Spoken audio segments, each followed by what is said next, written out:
नमस्कार, दक्ष दर्पण news channel में आपका स्वागत है। हरियाणा की राजनीति और चुनाव में निर्णायक हालातों की चर्चा के तहत आज हम एक खास विषय पर बात करेंगे। चुनाव में हार जीत चलती रहती है। राजनीति में जो व्यक्ति चुनाव से और हार से डरता है, सच्चे मायनों में वह पॉलिटिशियन नहीं होता।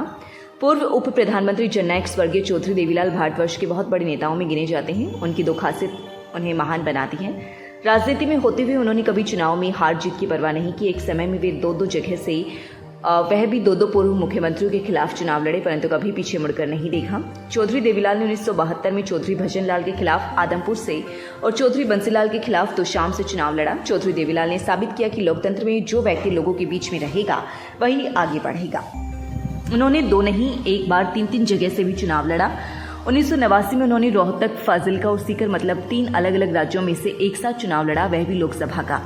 चौधरी देवीलाल निर्दलीय विधायक भी रहे। सब जानते हैं कि वह 1980 में सोनीपत से सांसद चुने गए। हरियाणा में विधानसभा के चुनाव हुए तो उन्होंने 1982 में इस पद से त्यागपत्र दे दिया और महम जाकर विधानसभा का चुनाव लड़ा। विधायक बने, मुख्यमंत्री के दावेदार थे, परंतु चौधरी भजनलाल बाजी मार ले गए। इसके बाद फिर उनके त्यागपत्र के कारण खाली हुई सीट सोनीपत में 1983 में उपचुनाव हुआ तो फिर सोनीपत से लोकसभा का चुनाव लड़ने पहुंच गए, हार गए। यह उपचुनाव कांग्रेस की टिकट पर स्वर्गीय चौधरी रिजक राम ने जीता। इस हार से चौधरी देवीलाल निराश नहीं हुए और 1984 के आम चुनाव में फिर सोनीपत से ही फॉर्म भर दिया। इस चुनाव में वह चौधरी धर्मपाल सिंह मलिक से हार गए। उसके बाद 1989 में रोहतक से जीते, परंतु 1991 में हार गए। कहने का मतलब यह है कि राजनीतिक व्यक्ति के लिए चुनाव में हार जीत बहुत महत्वपूर्ण नहीं रखती। चौधरी देवीलाल सरीखे नेता, नवोदित राजनीतिज्ञों के लिए प्रेरणा के स्रोत हैं। लोग निर्दलीय प्रत्याशी के रूप में विधायक बनने की कोशिश करते हैं, हार भी जाते हैं, जीत भी जाते हैं।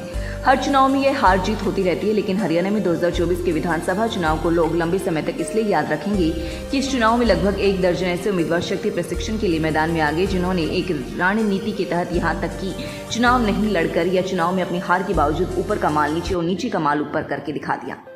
2024 के हरियाणा के विधानसभा के चुनाव में ये लोग डिसाइडिंग फैक्टर साबित हुए। इन लोगों ने कांग्रेस को हरा दिया, बीजेपी को जिता दिया। इन्हीं के कारण 20 से 25 सीटों पर ही मजबूत दिख रही भाजपा 48 विधायक बनाकर ले गई और कम से कम 60 सीटों पर जीत की स्थिति में दिख रही कांग्रेस 37 सीटों पर ही सिमट कर रह गई। कमाल की बात यह है कि यही 1 दर्जन नेता आज भाजपा की ट्रिपल इंजन की सरकार की स्थिति में भी निर्णायक और ताकतवर नजर आ रही हैं।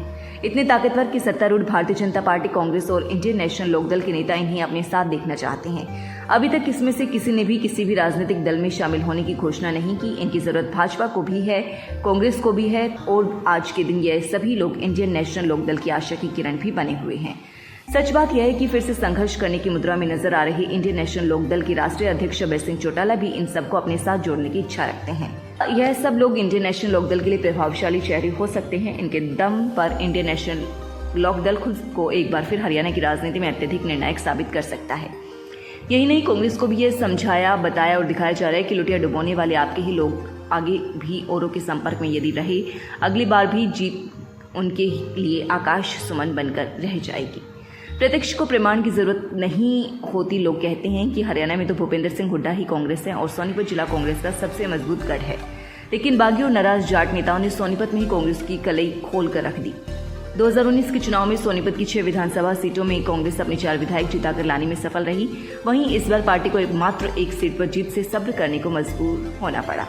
लोकसभा के चुनाव में कांग्रेस उम्मीदवार को गोहाना विधानसभा क्षेत्र में जीत नसीब हुई थी, परंतु विधानसभा में उनके उम्मीदवार को हार का मुंह देखना पड़ा।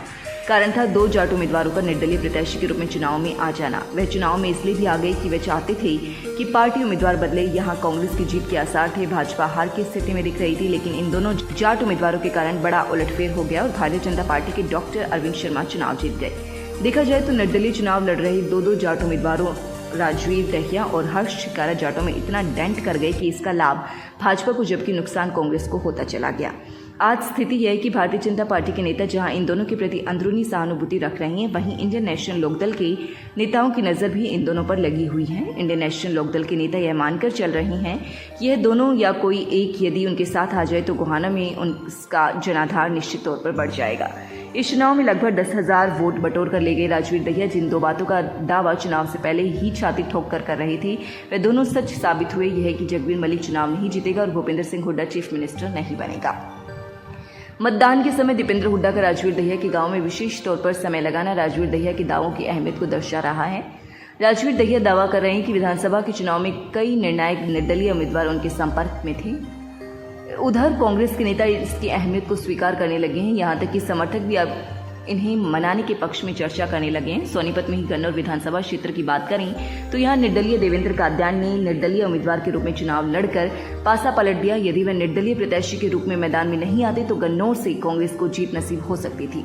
कुल मिलाकर यहाँ कांग्रेस की हार भी भाजपा के काम आ गई, और वह भी एक निर्दलीय प्रत्याशी के कारण।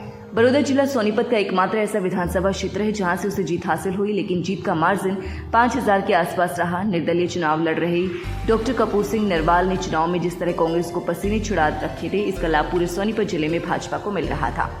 लोगों ने तो यह कहना भी शुरू कर दिया था कि जब कांग्रेस बड़ौदा में ही फंसी हुई है तो उसके विधायक कहां से जीत कर आएंगे। इस मुकाबले ने भूपेंद्र सिंह हुड्डा और कांग्रेस को ऐसी चोट मारने का काम किया कि वह इतिहास बन गया। डॉक्टर कपूर सिंह नरवाल ने हार के बावजूद अपनी लोकप्रियता साबित कर दी। आज भाजपा उसकी एहसानमंद और इंडियन नेशनल लोकदल के लिए भी श्री नरवाल पहले की तरह खास हो गई हैं। गन्नौर के साथ लगते पानीपत जिले के समालखा विधानसभा क्षेत्र में भी ऐसी स्थिति नजर आ रही थी। भारतीय जनता पार्टी ने एक आउटसाइडर कैंडिडेट पर दाव खेल दिया, लेकिन यहाँ भी एक निर्दलीय जाट उम्मीदवार उसकी जाति का आधार बन गया। यह जाट निर्दलीय उम्मीदवार था रविंद्र मछरोली। बेशक वह जीत के लिए चुनाव लड़ रहे थे, परंतु यह उनका धोखा था।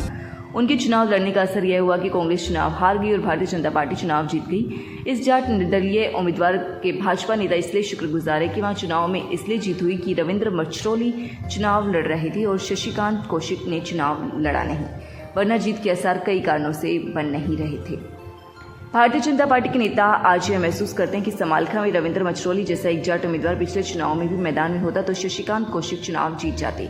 आपको बता दें कि समालखा विधानसभा क्षेत्र में आज भी भाजपा के लिए रविंद्र मछरोली और शशिकांत कौशिक इसलिए महत्वपूर्ण है कि एक ने चुनाव लड़ लिया, दूसरे ने चुनाव छोड़ दिया। भारतीय जनता पार्टी लोकदल लीडरशिप को मजबूत करने के लिए इन दोनों नेताओं को अहमियत देना जारी रख सकती है। रविंद्र मछरोली बेशक चुनाव हार गए हैं, लेकिन वह भी भाजपा कांग्रेस के साथ साथ इंडियन नेशनल लोकदल के लिए भी खास हो गए हैं। लोग ऐसा महसूस करते कि रविंद्र मछरोली किसी काम के लिए सरकार की मदद चाहेंगे तो उन्हें यह मदद निश्चित तौर पर मिलेगी। हरियाणा में पिछले विधानसभा चुनाव के ऐसे ही एक हीरो बहादुरगढ़ से निर्दलीय विधायक बने राजेश जोन हैं। राजेश के चुनाव में आने से कांग्रेस की एक सीट जाती रही। बीजेपी बहादुरगढ़ की इस हार को अपनी नहीं बल्कि कांग्रेस की हार के रूप में इसलिए देख रही है कि यहां कांग्रेस का सिटिंग एमएलए चुनाव हार गया। राजेश जोन ने कांग्रेस को तो अपनी ताकत दिखा ही दी, आज वह भाजपा के लिए भी खास बने हुए। इंडियन नेशनल लोकदल भी उनकी निश्चित तौर पर जरूरत महसूस कर रहा होगा।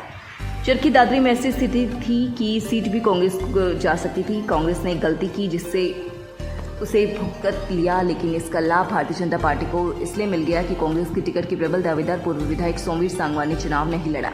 यदि वे चुनाव लड़ती तो भारतीय जनता पार्टी की जीत संभव नहीं होती। देखा जाए तो चुनाव न लड़कर सांगवान ने भूपेंद्र सिंह हुड्डा को जमीन सुंघाने का काम कर दिया। सांगवान ने चुनाव न लड़कर जाटों को सहानुभूति भी बटोरी और कांग्रेस को विशेष तौर पर भूपेंद्र सिंह हुड्डा को बता दिया कि उन्होंने मनमर्जी के फैसले लेकर गलती की। इंडियन नेशनल लोकदल के लिए भी सोमवीर सांगवान ने इस क्षेत्र में बहुत कुछ खास साबित हो सकते हैं। यह भी उनके बिना कांग्रेस चरखी दादरी में उबल नहीं पाएगी। एक जाट उम्मीदवार ने सफेदों में कांग्रेस को जोर का झटका धीरे से देकर दिखा दिया कि यहाँ उनकी अपनी हैसियत है। पूर्व विधायक जसवीर देशवाल निर्दलीय प्रत्याशी के रूप में चुनाव लड़ने आ गए। मजे की बात यह है कि वे कांग्रेस से भी टिकट चाहते थे, भाजपा से भी। टिकट नहीं मिला तो निर्दलीय प्रत्याशी के रूप में मैदान में आ गए। इससे कांग्रेस का भट्ठा गुल हो गया। सिटिंग गेटिंग का फॉर्मूला धराशाही हो गया। जहाँ कांग्रेस जीत सकती थी वहाँ भाजपा को एक आउटसाइडर उम्मीदवार जीत को कांग्रेस के जबड़े से छीन ले गया। देखा जाए तो यह श्रेय भी जाट निर्दलीय प्रत्याशी जसवीर देशवाल को जाता है। उचाना में ऐसा ही कमाल एक निर्दलीय प्रत्याशी ने कर दिखाया। उसका नाम है दिलबाग संडील। उचाना से निर्दलीय जाट मैदान में नहीं होता तो कांग्रेस की योग्य उम्मीदवार विजेंद्र सिंह चुनाव नहीं हारते। इस हार जीत ने भी हरियाणा के चुनाव को दूसरी दिशा देने का काम किया है। अब हम बात करते हैं कालका की। यहाँ भारतीय जनता पार्टी पिछले चुनाव में हार गई थी। इस बार भी चुनाव आसान नजर नहीं आ रहा था, लेकिन एक निर्दलीय प्रत्याशी गोपाल चौधरी सुखो माजरी 31,688 वोट बटोर ले गया और उसने यहाँ भाजपा की जीत को सुनिश्चित कर दिया। वहीं कांग्रेस को और प्रत्याशी प्रदीप चौधरी को अगली दौड़ से भी बाहर करने का काम कर दिया। बताओ भारतीय जनता पार्टी ऐसे उम्मीदवार को कैसे भूल पाएगी। बता दें कि आज भी वे कांग्रेस के लिए भी खास हैं और इंडियन नेशनल लोकदल के लिए भी। अब बात करते हैं अंबाला कैंट की। यहाँ भी कांग्रेस ने गलत टिकट दी। यदि जीत की संभावना के तहत कांग्रेस की टिकट चित्रा सरवारा को मिलती तो वह निश्चित तौर पर चुनाव जीतती, लेकिन इस स्थिति में चित्रा सरवारा एक बार फिर निर्दलीय प्रत्याशी के रूप में चुनाव मैदान में आ गई। वह खुद तो चुनाव नहीं जीत पाई, लेकिन उनकी चुनाव में उपस्थिति से भाजपा के अनिल विज चुनाव जीत गए। देखा जाए तो यह सीट भी अंबाला शहर की तरह कांग्रेस के खाते में ही जाने वाली थी। आपने देख लिया होगा कि निर्दलीय प्रत्याशियों ने खासतौर पर जाट उम्मीदवारों ने जहां कांग्रेस को 60 से 37 पर लाकर छोड़ दिया, वहीं भाजपा को प्रत्यक्ष परोक्ष 20 से बढ़ाकर 48 सीटों पर पहुंचाने का काम किया है। देखा जाए तो लोकसभा में जहां भारतीय जनता पार्टी और कांग्रेस बराबर रही थी, वहीं कांग्रेस का पिछड़ जाना, इस तरह हार जाना एक आश्चर्य माना जा रहा है। कांग्रेस ने इसके लिए ईवीएम को भी जिम्मेदार बताया, लेकिन इसलिए कहा जाता है कि आंकड़े किसी के गुलाम नहीं होते। सच्चाई यह है कि कांग्रेस के बागी और नाराज मजबूत लोगों ने निर्दलीय प्रत्याशी के रूप में चुनाव लड़कर भूपेंद्र सिंह हुड्डा और कांग्रेस को बहुत भारी झटका देने का काम किया है। राजनीति की जानकार यह मानकर चल रहे हैं कि जिन लोगों के कारण कांग्रेस हारी है, उनको साथ जोड़े बिना आगे भी वह जीत की स्थिति में नहीं आ पाएगी।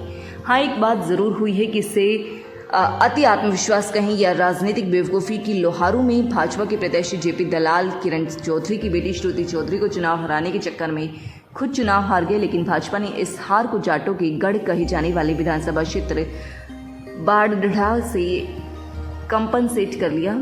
यहाँ भी एक निर्दलीय उम्मीदवार सोमवीर खसोला लगभग 26,000 वोट ले गए। इससे कांग्रेस के उम्मीदवार पूर्व मुख्यमंत्री चौधरी बंसीलाल के दामाद सोमवीर लगभग 5,000 वोटों से चुनाव हार गए, जबकि भाजपा की उम्मीद सिंह चुनाव जीत गई। कांग्रेस उम्मीदवार सोमवीर की लगातार चौथी हार थी। भाजपा ने जिस चरखी दादरी को जिला बनाया था, वहाँ दोनों सीट भाजपा ने ही जीती। दक्ष दर्पण न्यूज चैनल के लिए चंडीगढ़ से संपादक धर्मपाल वर्मा की रिपोर्ट।